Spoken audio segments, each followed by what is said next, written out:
Músics Associats va ser una xerrada que van tindre el dissabte pel matí. En ella van intervindre Bel Yanka Yukova com a representant de l'associació Músics Castelló. Va estar Isabel Villagar com a Associació Nacional de Músics Professionals i José Lluís Notari com a membre de la coordinadora per l'escena de la música valenciana. Tots ells van incidir en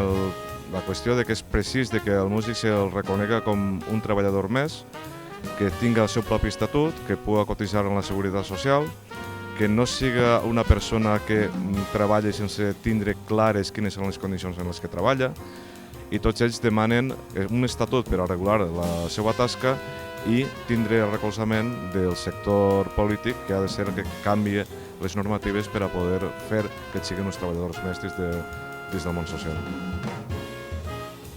Considerem que és molt important la unió dels músics per a tindre força i establir una interlocució amb l'administració i amb altres entitats.